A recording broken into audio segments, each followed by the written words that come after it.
Yes, welcome back to New Line classes. आज की class में मैं एक नया चैप्टर स्टार्ट कर रहा हूँ। Chapter number 3, pair of linear equation in two variable.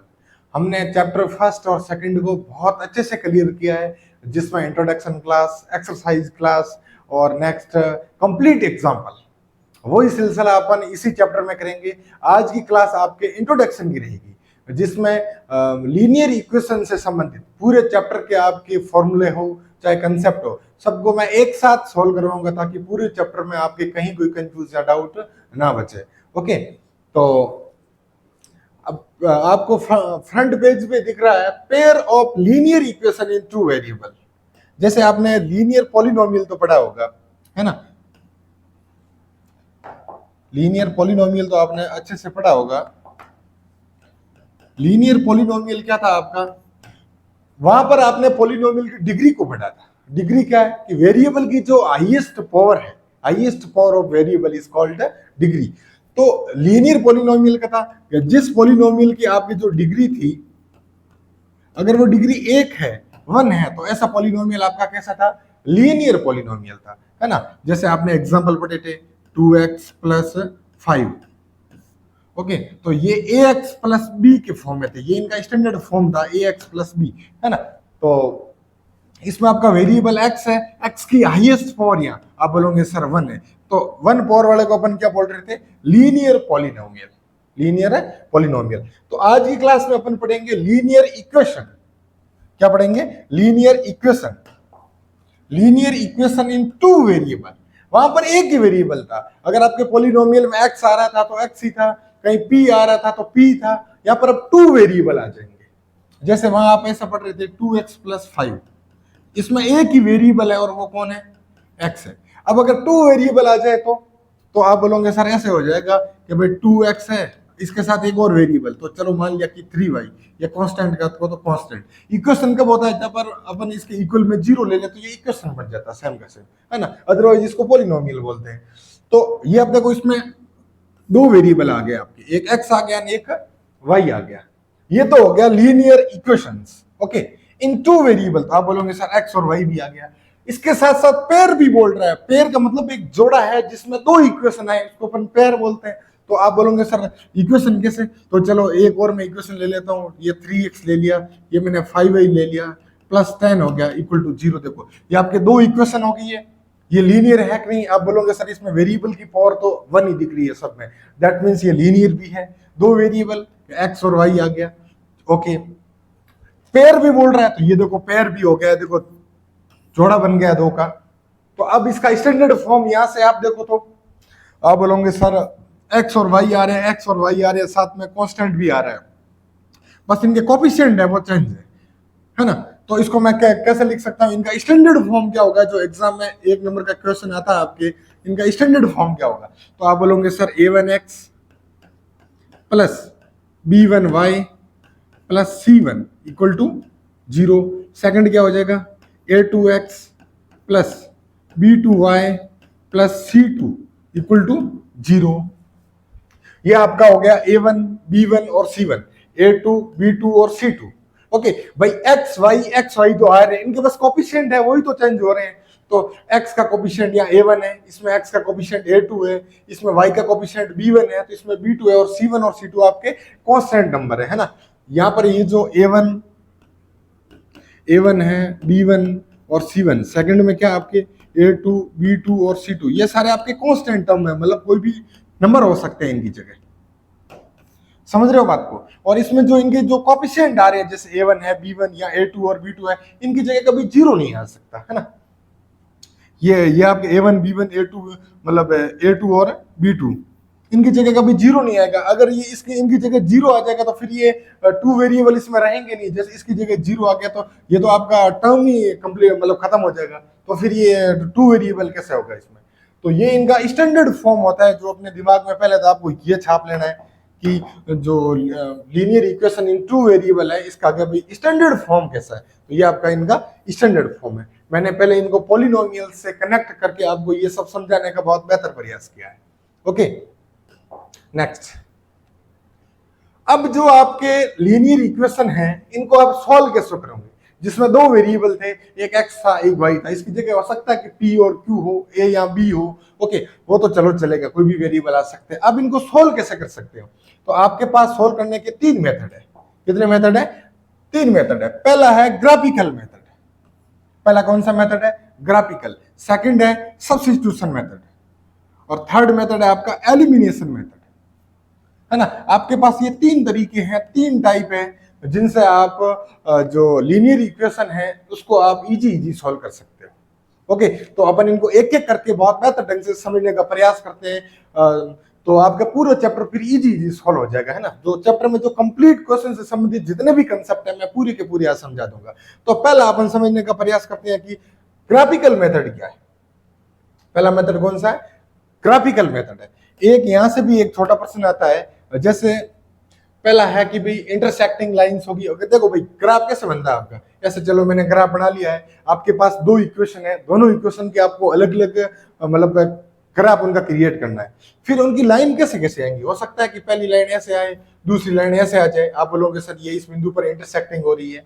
हो सकता है कि पहली लाइन ऐसे आए और दूसरी ऐसे आ जाए, तो वो पैरेलल लाइन हो सकती है। कई बार कोइंसिडेंट लाइंस, जैसे पहली लाइन ये, दूसरी लाइन इसके ऊपर ही आ जाए, है ना, एकदम एक लाइन के ऊपर दूसरी लाइन, तो अपन इसको बोलते हैं कोइंसिडेंट लाइन। ओके, तो ये कंडीशन आपके बनती है। तो पहला है इसमें इंटरसेक्टिंग लाइन। इंटरसेक्टिंग लाइन का ग्राफ कैसे बनेगा? जैसे आपके पास इक्वेशन है, जैसे मैंने इनका स्टैंडर्ड फॉर्म आपको दिया था अभी कि a1x plus b1y plus c1 equal to 0, और सेकंड मैंने बोला था कि a2x plus b2y plus c2 equal to 0। ये इनका स्टैंडर्ड फॉर्म हो गया है।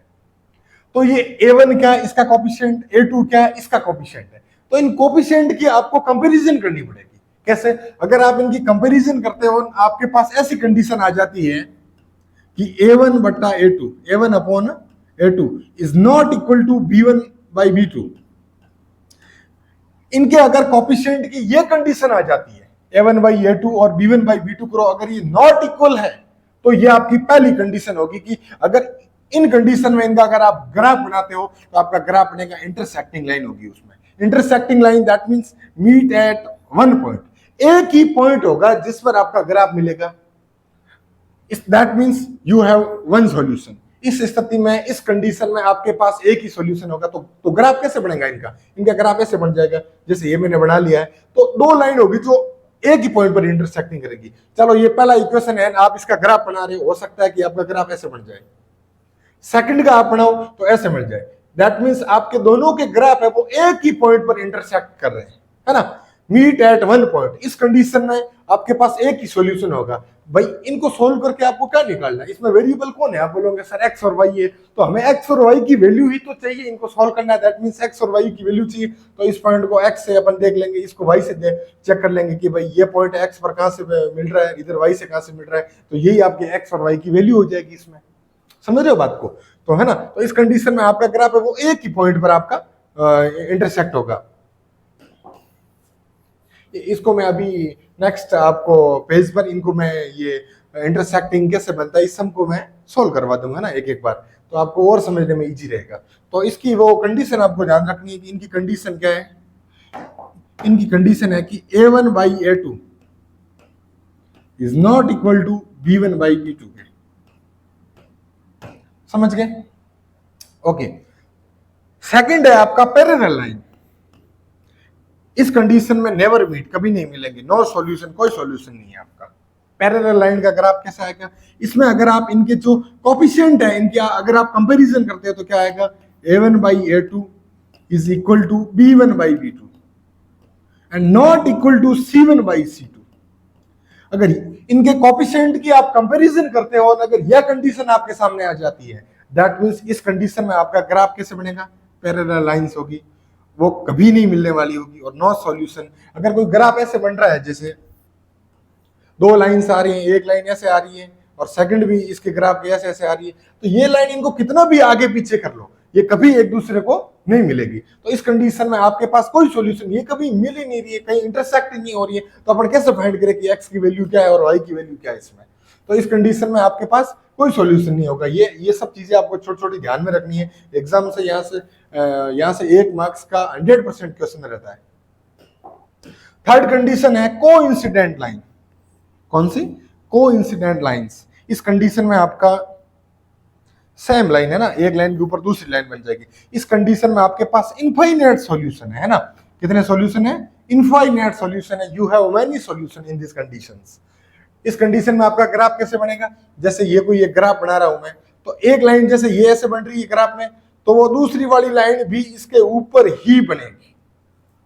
एक लाइन के ऊपर दूसरी लाइन आ जाना, इस कंडीशन को कहते हैं कोइंसिडेंट लाइंस, है ना। तो इस कंडीशन में आप बोलोगे सर इनफाइनाइट सॉल्यूशन कैसे? तो इस कंडीशन पे भी एक लाइन वो नीचे वाली ये इसके ऊपर आ गई, तो इस पॉइंट पे भी मिल रहे हैं, तो यहाँ एक्स और वाई की वैल्यू, इस पॉइंट पे भी मिल रहे हैं, यहाँ एक्स और वाई की वैल्यू, इस पॉइंट पे भी मिल रहे हैं, यहाँ पर भी एक्स और वाई की value. That means you have many solution. इस कंडीशन में आपके पास इनफाइनाइट सॉल्यूशन है, बहुत सारे सॉल्यूशन है जो एक्स और वाई की वैल्यू रहेंगे।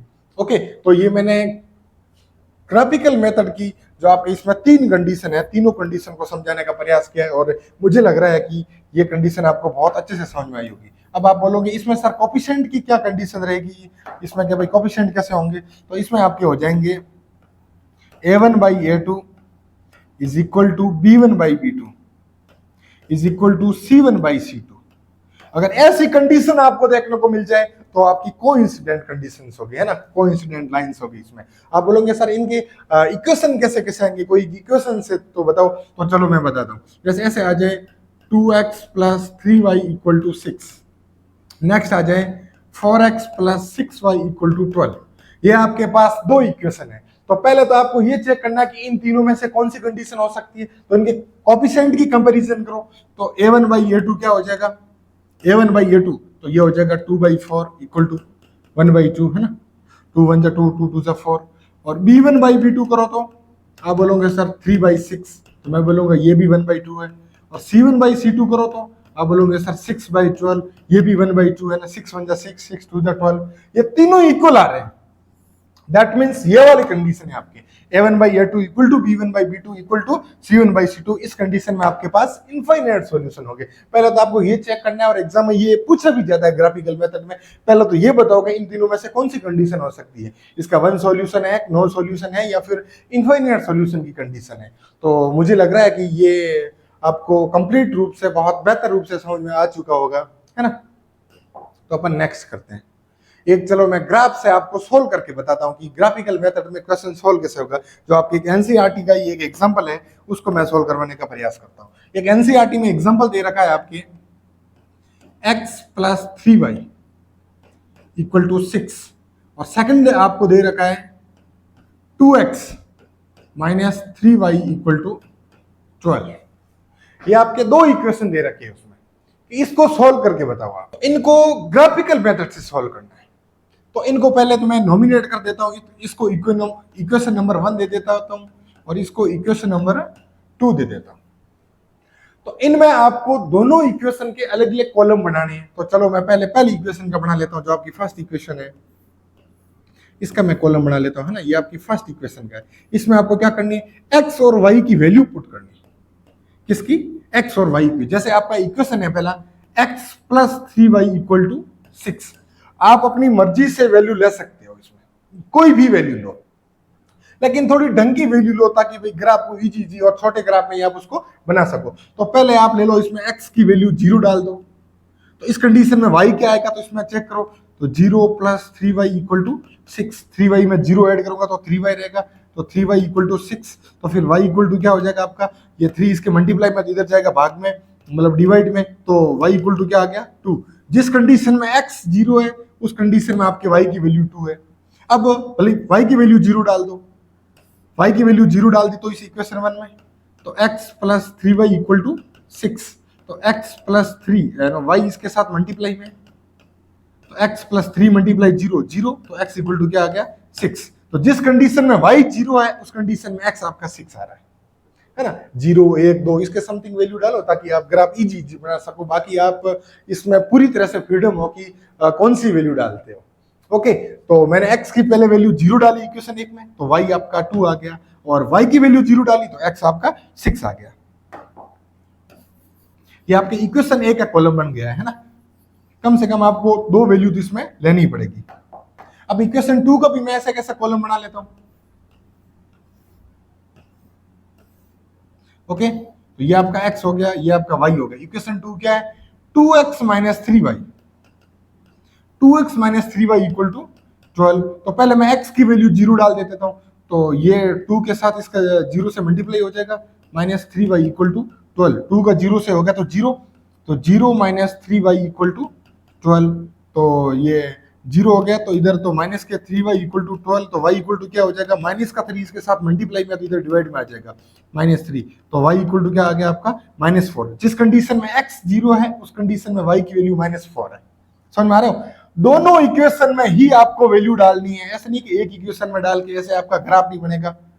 सेकंड, अब मैं क्या करता हूं, x की वैल्यू 0 ले ली तो y का वैल्यू -4 आ गया, y की वैल्यू 0 ले लूं तो ये हो जाएगा 2x माइनस 3, इसके साथ 0 मल्टीप्लाई हो जाएगा, तो 3 का 0 से किया तो 0 ही, तो 2x इक्वल टू 12, तो x इक्वल टू क्या हो जाएगा? यहाँ पर ये 2 इसके डिवाइड में आ जाएगा, तो x इक्वल टू 6। तो इस कंडीशन में जब y की वैल्यू 0 है तो x की वैल्यू आपकी क्या आ गई है?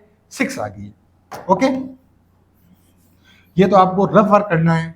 ऐसा है ना, अगर इस कॉलम को आप एग्जाम में बना रहे हो तो ये जो मैंने काम किया ये आपका रफ वर्क में आएगा। ओके, तो अब ग्राफ में इन पॉइंट को आप डाल दो। जब x की वैल्यू 0 है तो y की वैल्यू 2 है आपकी। x की 0 तो कहां होगी? y x पर। x 0 तब y की वैल्यू 2 है, तो ये आपका 2 रहा। चलो ये आपका y इस पॉइंट पर क्या हो गया है? y की वैल्यू 2 होगी, तो इस पॉइंट का नाम क्या हो जाएगा? 0,2 है ना, पहले x का फिर y का। तो इस कंडीशन में आपका x तो 0 है और y की वैल्यू 2 है। जब x की वैल्यू 6 है तो y की वैल्यू क्या है? 0। तो x आपका 6 कहां पर है? 6 यहां पर, और y की वैल्यू 0, तो इस x पूरे पे ही y की वैल्यू तो कहीं भी 0 भी होगी, 0 ही होगी। तो इसके मैं नॉमिनेट कर देता हूं 6,0।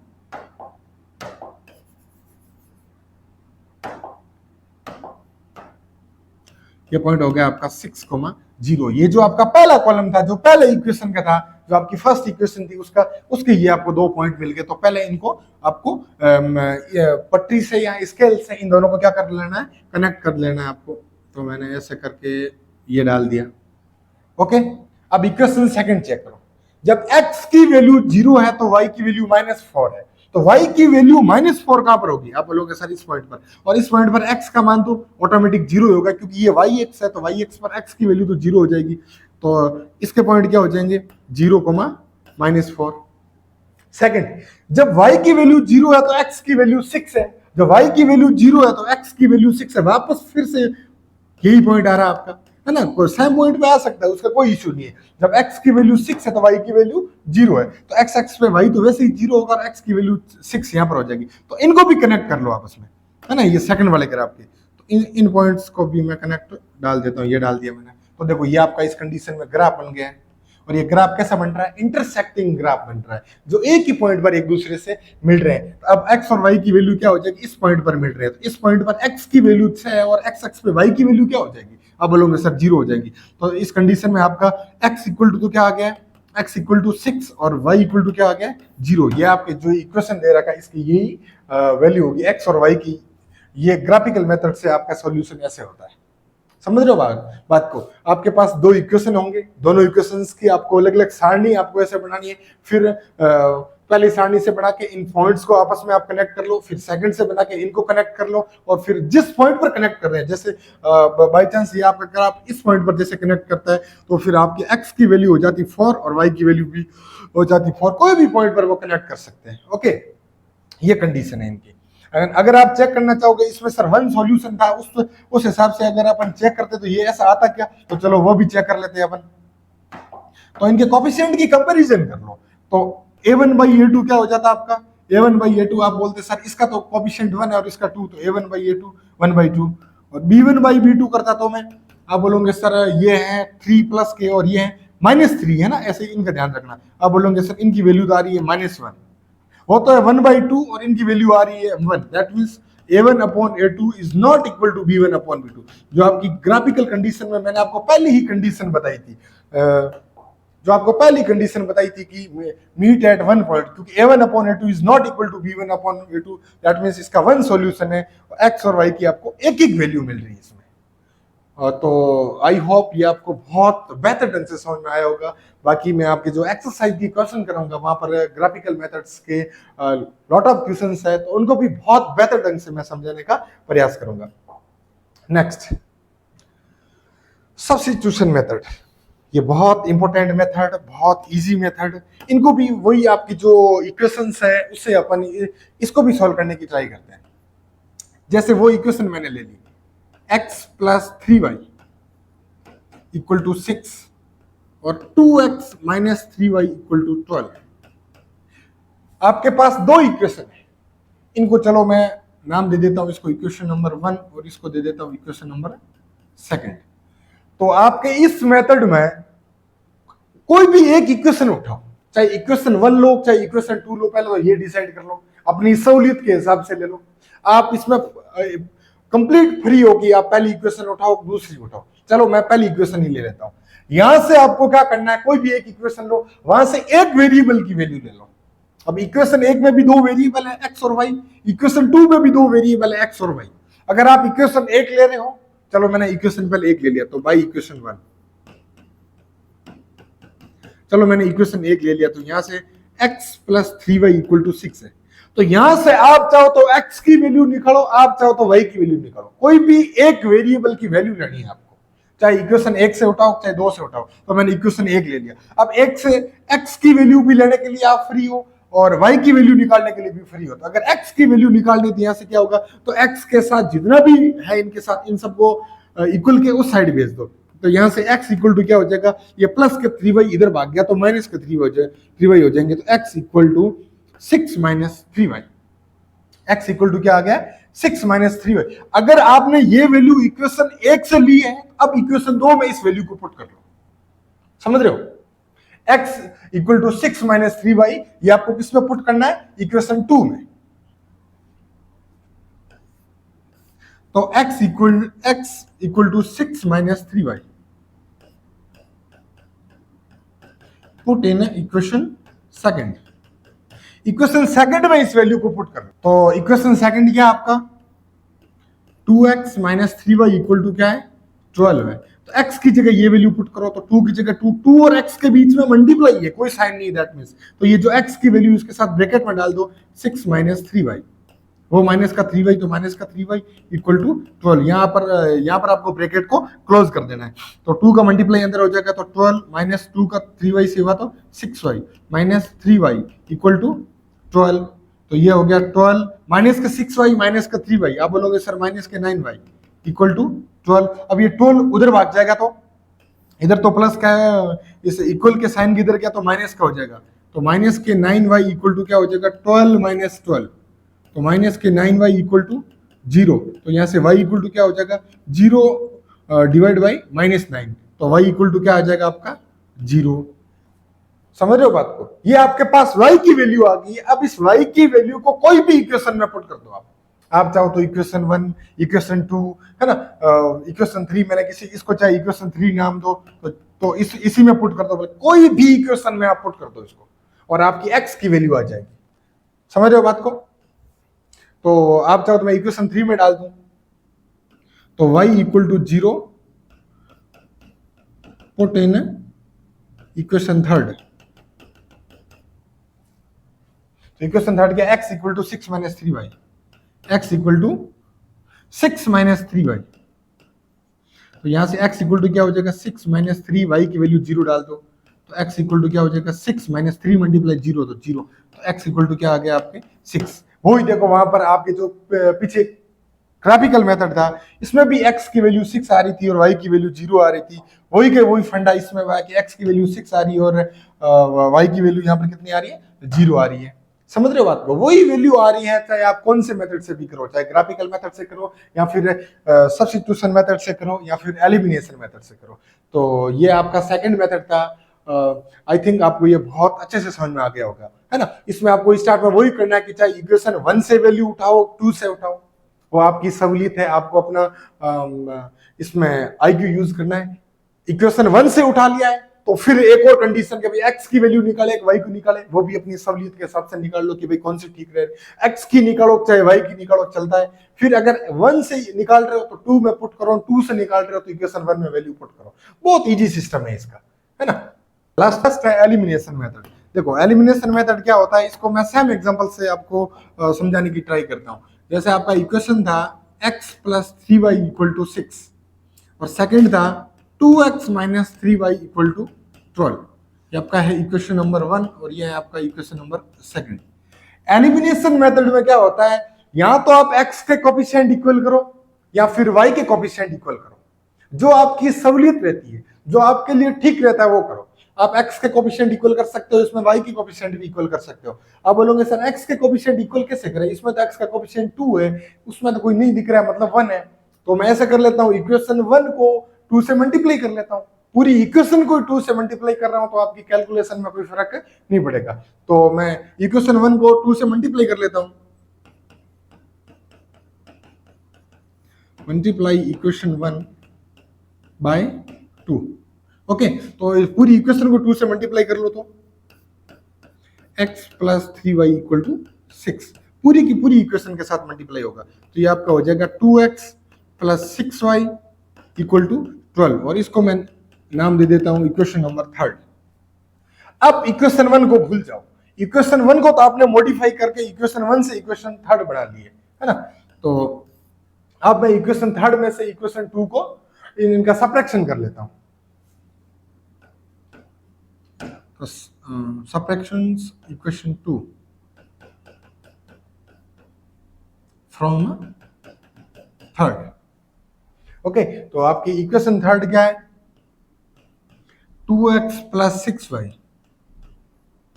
Equal to 12। ये आपकी 3rd इक्वेशन है। इक्वेशन 2 क्या है, आप बोलोगे sir 2x minus 3y equal to 12, यही है।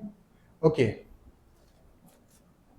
तो इनका मैं सब्ट्रैक्शन कर लेता हूं। तो सब्ट्रैक्शन की कंडीशन में क्या होता है, जो आपकी नीचे वाली जो ये इक्वेशन दे रखी है इन सब के साइन चेंज कर लो। जैसे ये आपको प्लस का दिख रहा है तो इसको माइनस का कर लो, ये माइनस का दिख रहा है तो इसको प्लस का कर लो, ये प्लस का है तो माइनस का कर लो, है ना। तो अब 2x में से 2x जाएगा। अब ये 2x माइनस का है, आप बोलोगे सर कुछ नहीं बचेगा, 0x।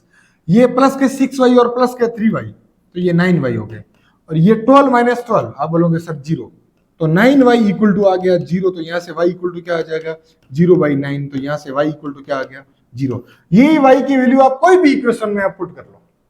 तो मैं इक्वेशन 1 में पुट कर लेता हूं। तो चलो यहाँ पर लिखता हूं y इक्वेशन 1। तो इक्वेशन 1 क्या है, x plus 3y equal to 6। इसमें y की वैल्यू 0 पुट कर लो। तो x प्लस 3y तो 3 मल्टीप्लाई 0 हो जाएगा इक्वल टू 6। तो x प्लस 0 इक्वल टू 6। तो यहाँ से x इक्वल टू क्या आ जाएगा, 6। आपने तीनों मेथड से, ग्राफिकल मेथड हो चाहे आपका सब्स्टिट्यूशन मेथड हो या फिर एलिमिनेशन मेथड हो, मैंने एक ही इक्वेशन को सॉल्व करवाया जिसमें x इक्वल टू 6 और y इक्वल टू 0। आप एग्जाम में अगर आपको उसमें कोई मेंशन नहीं होता है कि भाई इस मेथड से सॉल्व करो, तो आपके पास ये 3 मेथड है। आप इन तीनों मेथड से इन लीनियर इक्वेशन को कैसे भी करके सॉल्व कर सकते हो। तो थैंक यू वेरी मच। आज की क्लास में मैंने आपको pair of linear equation in 2 variables, इनसे संबंधित कंप्लीट फॉर्मूले या कंसेप्ट और सबको एक साथ बहुत बेहतर ढंग से समझाने का प्रयास किया है, ताकि एक्सरसाइज के सभी क्वेश्चन इन सभी कंसेप्ट्स पर इजी सॉल्व हो जाए। थैंक यू वेरी मच, बहुत बहुत धन्यवाद।